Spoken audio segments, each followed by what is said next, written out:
Hello friends, Kulkarni foods चॅनलमध्ये आपलं खूप स्वागत आहे. आज आपण झटपट होणारा वेजी पास्ता बघतोय. पाणी उकळायला ठेवलं, त्याच्यामध्ये पेने पास्ता घातला आहे मी आणि 5 मिनटं झाली उकळायला लागून त्याला.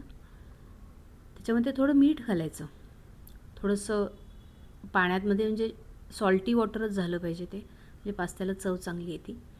आता साधारण अर्धा कच्चा हा पास्ता शिजला आहे पहा, म्हणजे त्याच्यामध्ये थोडासा आतून अजून एक कच्चा आहे, त्याच्यामध्ये एक रिंग तिथंपर्यंत शिजला की ह्याच्यामध्ये मी बटाटा घातला आहे. सालीसकट आहे, तो मोठा मोठा चिरून घातला आहे आणि ह्या स्टेजला घातला की तो म्हणजे बटाटा थोडासा शिजतो पण खूप शिजत नाही. पास्त्याबरोबर इतपत आपण त्याला शिजवून घ्यायचं आणि पास्ता आणि तो झाला बटाटा चांगला की मग मी एक 5 मिनटानं त्याच्यामध्ये ब्रोकोली घातली आहे, स्वच्छ धुवून चिरून घेतली आहे, फ्लोरेट्स फक्त काढून घेतलेत म्हणजे. आणि आता पहा की हा पास्ता ऑलमोस्ट शिजला आहे, म्हणजे कच्चा फारसा राहिलेला नाही आहे. ह्या स्टेजला मी ब्रोकोली घातली आहे आणि त्याच्याबरोबरच मी कॉर्न पण घालते आहे, कारण ह्या भाज्यांना शिजायला फारसा वेळ नाही लागत.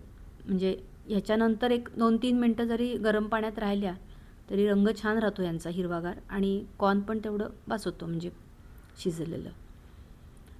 तर अशा तऱ्हेनं आपण हे मिक्स करून घेऊ आणि एक 5 मिनटानं मी पाणी ड्रेन करून घेतलं. याचं कढई घ्यायची थोडीशी मोठी, म्हणजे आपल्याला पास्ता पण त्याच्यामध्ये मावला पाहिजे.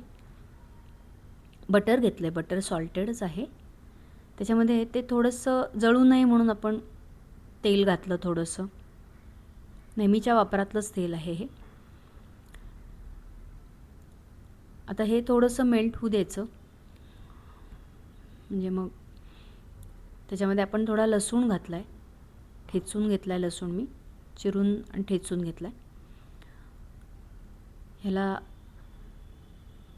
थोडंसंच परतायचं, फार परतायची गरज नाही आहे.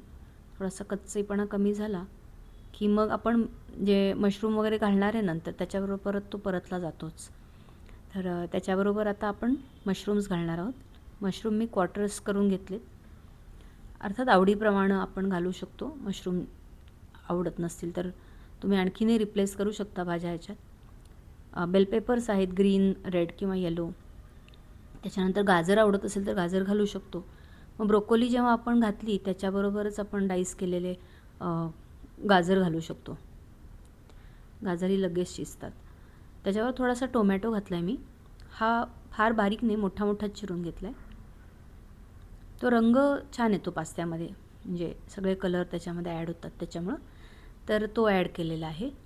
आता ह्याच्यावर थोडंसं मीठ घालते, म्हणजे पण भाज्यांच्या पुरतंच मीठ घालणार आहोत त्याच्यात, कारण सॉसमध्ये पण मीठ आहे, पास्त्यामध्ये पण आपण बॉईल करताना मीठ घातलं होतं, तर फक्त भाज्यांपुरतं मीठ घातलं.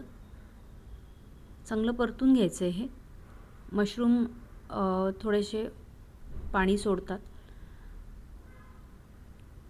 त्या स्टेजपर्यंत आपण त्यांना थोडंसं परतून घ्या. हे बघा, आता मी टोमॅटो असा चिरला की तो होतो आहे, म्हणजे थोडासाच झाला पाहिजे, त्याला बाईट राहायला पाहिजे एक.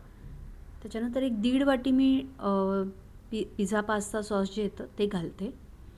1.5 वाटी घातलं आहे, पण म्हणजे आपल्या आवडीप्रमाणे तुम्ही वाढवू शकता, थोडासा स्ट्रॉंग ज्यांना आवडतो त्यांना.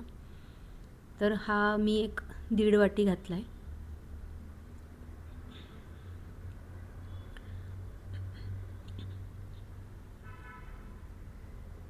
आता थोडं एक 5 मिनटं होऊ दिलं त्या सगळ्या भाज्यांच्या बरोबर, त्या सॉसला थोडंसं मी गरम केलं.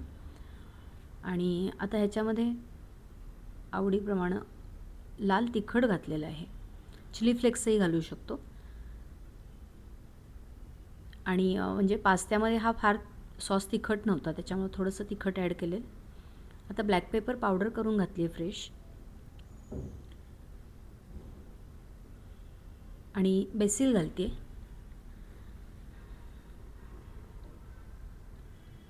बेसिल थोडंसं तोडून घातलं आहे, आणि ह्या स्टेजला घातलं की त्याचा रंग चांगला राहतो आणि वासही लागतो. आणि आता ह्या ज्या ड्रेन केल्या होत्या, पाणी ड्रेन केलेली भाजी जी होती भाजी आणि पास्ता आपला तो घातला आहे, त्याच्यावर फ्रेश क्रीम घातलं आणि आपला पास्ता तयार आहे. कसा झाला नक्की सांगा. थँक्यू.